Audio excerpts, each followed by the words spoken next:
नमस्कार दोस्तों, ज्योतिष का सफर देखने वाले सभी भाई बहनों को नरेश गांधी का सादर प्रणाम। यह हमारा 353वां एपिसोड है जिसका नाम है कुंडली मिलान का नायाब तरीका। दोस्तों, युवक युवतियां जैसे ही शादी के लायक हो जाते हैं, उसके माता पिता उनके जीवन साथी की खोज शुरू कर देते हैं और घर में यह चर्चा भी होने लगती है कि कुंडली में मंगल है या नहीं है। मंगल का नाम सुनते ही कुछ लोग डर जाते हैं, लेकिन मंगल से डरने की जरूरत बिल्कुल भी नहीं है। कुछ मान्यताओं के कारण समाज में मंगल का डर बैठ गया है।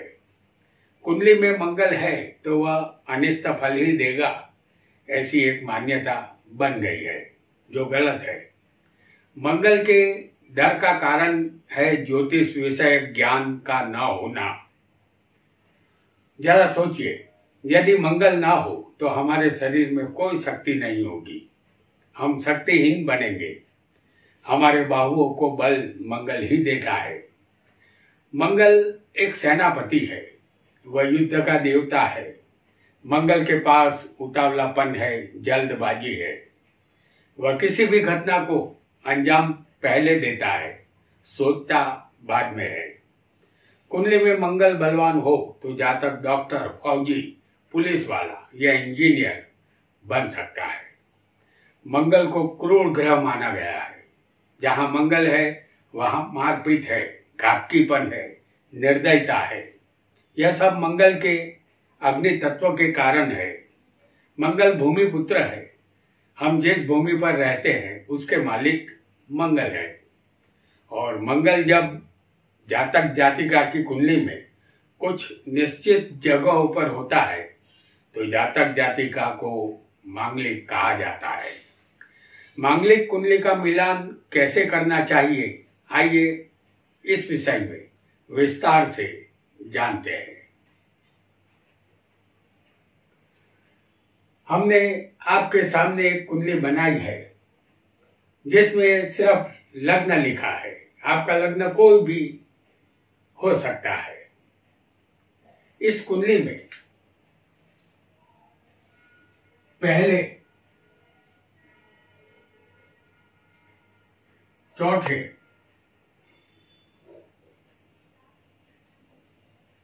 सातवें, आठवें और 12वें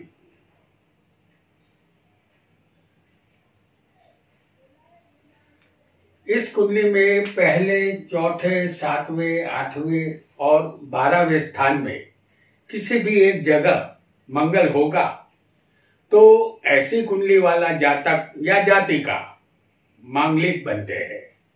और ऐसे जातक के लिए कोई मांगलिक कन्या ही होनी चाहिए या मांगलिक लड़का ही ढूंढना चाहिए।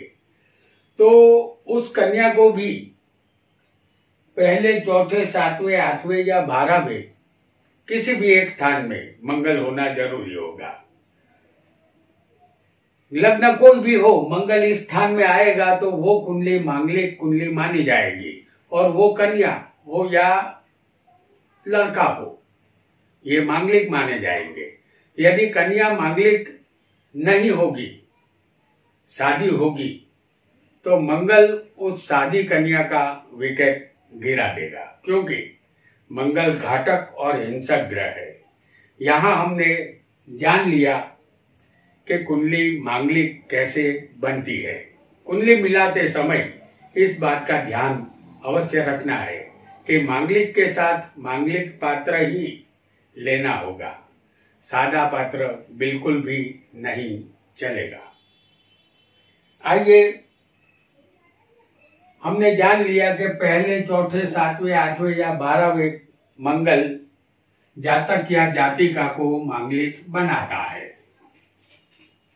अब मांगलिक के लिए मांगलिक ही पात्र चाहिए होगा, या इसका एक दूसरा उपाय भी है, इसे भी हम जान लेते हैं।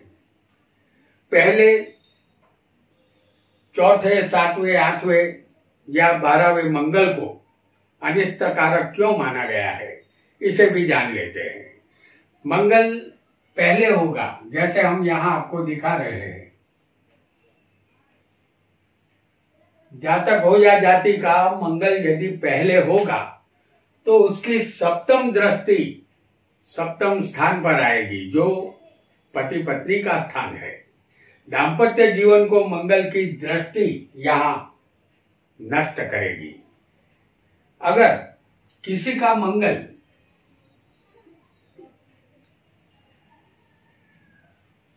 चौथे होगा तो उसकी चौथी दृष्टि पति पत्नी के स्थान पर आएगी। पति पत्नी के सुख में यह मंगल कमी लाएगा। चौथे स्थान का मंगल भी दोष करता माना गया है। और यदि मंगल खुद सप्तम स्थान में ही होगा तो पति पत्नी का वैवाहिक जीवन तहस नहस कर देता है, क्योंकि मंगल की यहां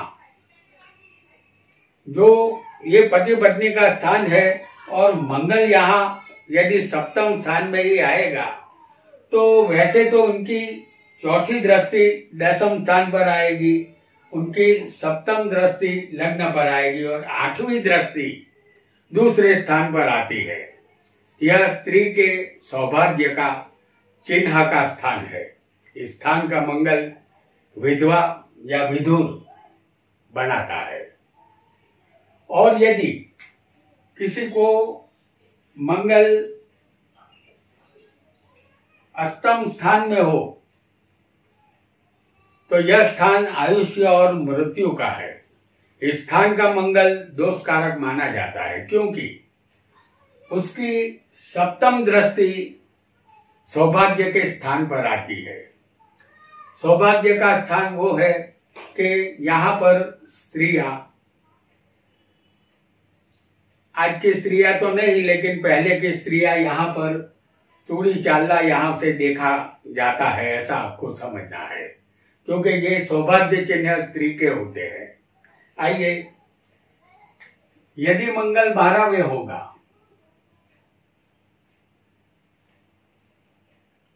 तो उसकी आठवीं दृष्टि सप्तम स्थान पर आएगी। 12वां स्थान विनाश का है।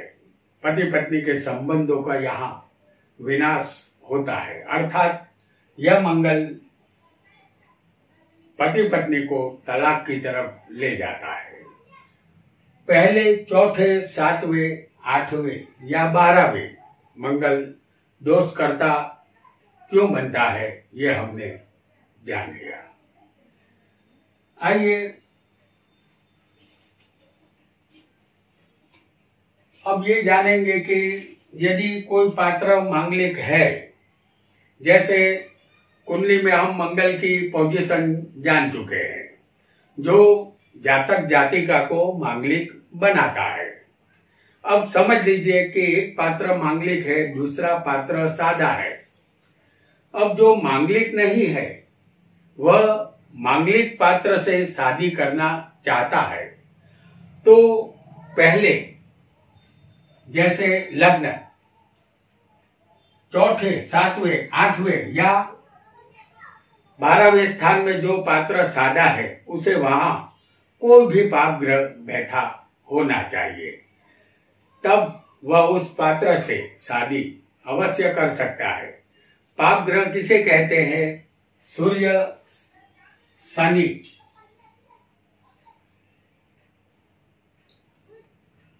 और राहु को।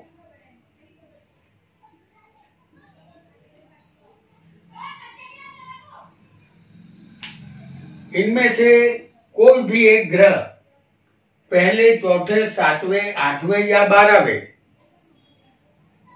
होना चाहिए। तो कोई भी ग्रह होगा तो यह मंगल का मुकाबला करेगा। कुंडली मिलान करते समय इस बात का ध्यान आपको रखना होगा। आइए, मंगल जहां जहां होता है वहां वहां कोई भी एक पापी ग्रह होना जरूरी है, तभी सादा पात्र मांगलिक लड़की के साथ या लड़के के साथ शादी अवश्य कर सकता है। इतना जानने के बाद हम आगे बढ़ेंगे। अब दोनों के शरीर में मित्रता है या नहीं है, यह देखना होगा। उदाहरण के लिए लड़के की कुंडली में समझ लीजिए कि ये लड़के की कुंडली है जो हमने सिंह लग्न की बनाई है, और लड़की का लग्न कुंभ है। कुंभ यानी यहाँ 5 नंबर हमने लिखा है, लड़की की कुंडली में होगा 11 नंबर, ऐसा आपको समझना है। कुंभ लग्न है। इन दोनों लग्नों में शत्रुता है। जब शरीर में ही शत्रुता होगी तो वैवाहिक जीवन सुखी नहीं हो पाएगा।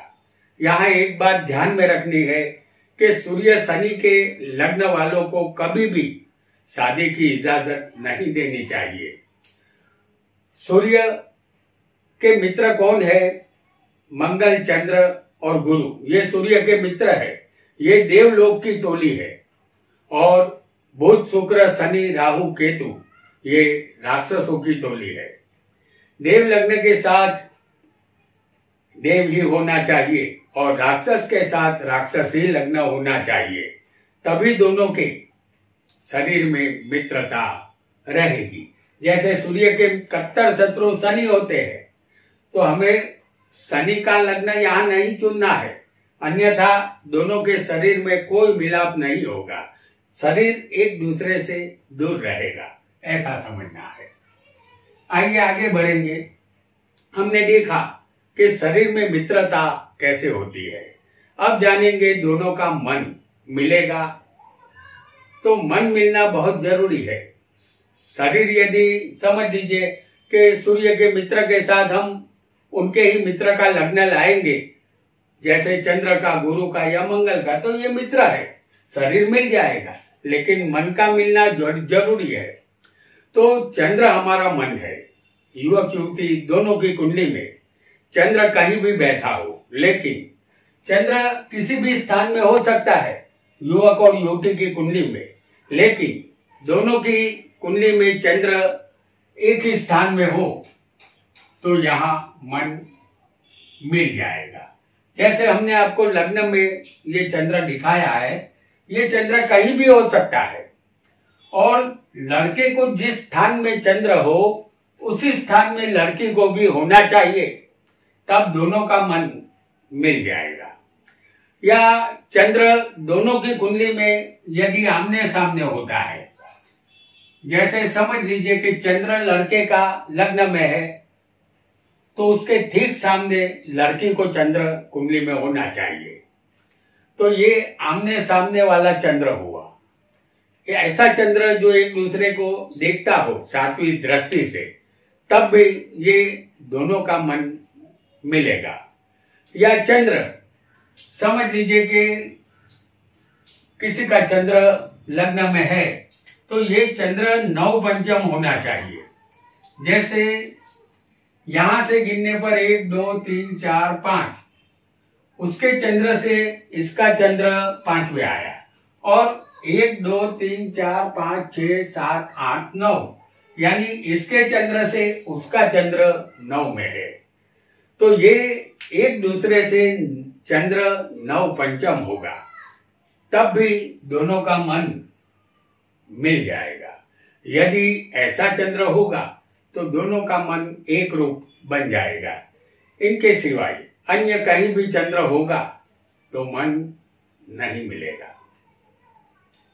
आइए आगे बढ़ेंगे।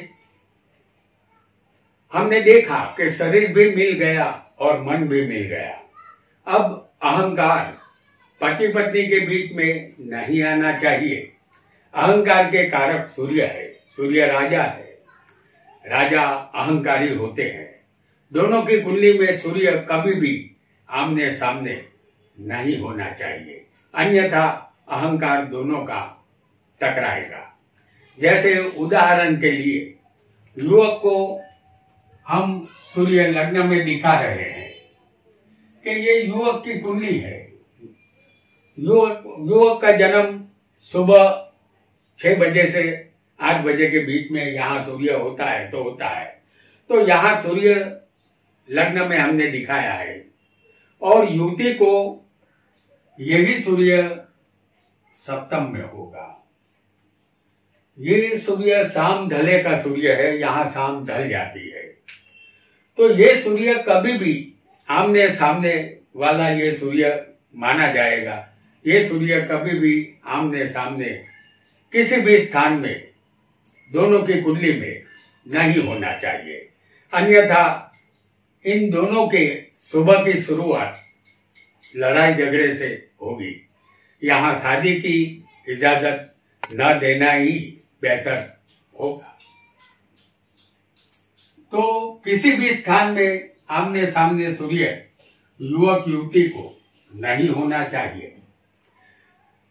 आइए कुछ और सिद्धांतों को भी जानेंगे। पहला सिद्धांत, सप्तम स्थान पति पत्नी का है। इस स्थान से पता चलता है कि वैवाहिक जीवन सुखी रहेगा या दुखी। हम आपके सामने मेष लग्न की कुंडली उदाहरण ला रहे हैं। सप्तमेश केंद्र त्रिकोण में उच्च का या स्वग्रही होना चाहिए, क्योंकि सप्तमेश बलवान होगा तभी पति का या पत्नी का सुख संपूर्ण मिलेगा। तो इस कुंडली में सप्तमेश शुक्र है, और ये शुक्र हम आपको दिखा रहे हैं 10वें स्थान में, जो 10वें मित्र के स्थान में केंद्र में है। सप्तमेश केंद्र त्रिकोण में ही होना चाहिए, तो यहाँ सप्तमेश केंद्र में है। ऐसा सप्तमेश वैवाहिक जीवन को सफल बनाता है। यदि सप्तमेश यानी कि सप्तम का मालिक कहीं भी नीच का होगा तो जीवन साथी के सुख में यहाँ कमी आएगी, ऐसा निश्चित मान लेना है। अब दूसरे सिद्धांत को जानते हैं। सप्तम स्थान पाप कर्तरी योग में नहीं होना चाहिए, तो यहाँ सप्तम स्थान ये है, तो उसे पाप कर्तरी योग में नहीं होना चाहिए। तो हम आपको दिखाएंगे 6ठे स्थान में राहु और 8वें स्थान में होगा शनि। सप्तम स्थान यहाँ पाप कर्तरी योग में फंस चुका है। इसी तरह सप्तमेश भी कहीं भी बैठा हो कुंडली में, वह पाप कर्तरी में नहीं होना चाहिए। जैसे इस मेष लग्न की कुंडली में यहां हम दिखाते हैं सप्तमेश शुक्र है, और यहां 9वें स्थान में हम आपको दिखाएंगे मंगल को, और 11वें स्थान में होगा सूर्य। यहां सप्तमेश शुक्र पाप कर्तरी योग में फंस चुका है। वैवाहिक जीवन यहाँ दुखी रहेगा। शादी न करने की सलाह देना यहाँ उचित है, क्योंकि सप्तम स्थान पाप कर्तरी योग में फंसा है, और सप्तमेश शुक्र भी पाप कर्तरी योग में ही फंस चुका है। यहाँ पति हो या पत्नी सुख नहीं मिलेगा, ऐसा निश्चित मान लेना है। आइए एक और सिद्धांत को भी हम यहाँ समझेंगे।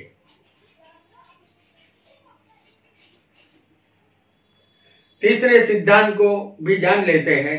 युवक हो या युवती, सूर्य शनि की युवती, लग्न आपका कोई भी हो, समझ लीजिए कि कोई भी लग्न आपका हो सकता है, लड़के का या लड़की का, लेकिन लग्न में सूर्य और शनि की युति नहीं होनी चाहिए, या यही युति सप्तम स्थान में भी नहीं होनी चाहिए। लग्न कोई भी हो, लेकिन लग्न में सूर्य शनि नहीं होने चाहिए और सप्तम में भी ये युति नहीं होनी चाहिए। यह युति औरत के दरवाजे तक ले जाती है, तलाक होकर ही रहता है। यहाँ दोनों की कुंडली में गुण ज्यादा मिले हो तब भी कुंडली मिलान के बाद शादी की इजाजत यहाँ नहीं देनी है। चाहे गुण 32 हो, 30 हो, 18 गुण से ज्यादा हो, तब भी ये युति तलाक अवश्य करवा देती है। आइए कुंडली मिलान में और किस बात का ध्यान रखना है उसका चौथा सिद्धांत भी हम जानेंगे। चौथा सिद्धांत है सप्तमेश। जैसे हम आपके सामने ला रहे हैं मेष लग्न की कुंडली, और सप्तमेश 6ठे, 8वें या 12वें नहीं जाना चाहिए। हमारी उदाहरण कुंडली मेष लग्न की है, तो इस कुंडली में सप्तमेश बनेगा शुक्र, जो सप्तम का मालिक होकर 6ठे नहीं जाना चाहिए, क्योंकि ये अपने स्थान से भी 12वें होगा। और यही सप्तमेश 8वें भी नहीं होना चाहिए, और यहाँ सप्तमेश 12वें भी नहीं होना चाहिए, क्योंकि ये अपने स्थान से भी 6ठे होगा। यदि ऐसा होगा तो पति पत्नी में शत्रुता होगी, यहाँ तलाक की संभावना बनती है, शादी के लिए मना ही करना होगा। अब जानेंगे 5वें सिद्धांत को। इस सिद्धांत को भी हम यहाँ समझ लेते हैं। 5वां अंतिम सिद्धांत, 6ठे, 8वें या 12वें का मालिक सप्तम में नहीं आना चाहिए। जैसे हमारी इस कुंडली में सप्तम के मालिक बनते हैं शुक्र, और 6ठे के मालिक बनेंगे बुध, 8वें के मालिक बनेंगे मंगल, और 12वें के मालिक बनेंगे गुरु। तो हमारी मेष लग्न की इस उदाहरण कुंडली में 6ठे का मालिक है बुध, जो हम आपको दिखा रहे हैं सप्तम स्थान में, या अष्टम का मालिक बनेगा मंगल।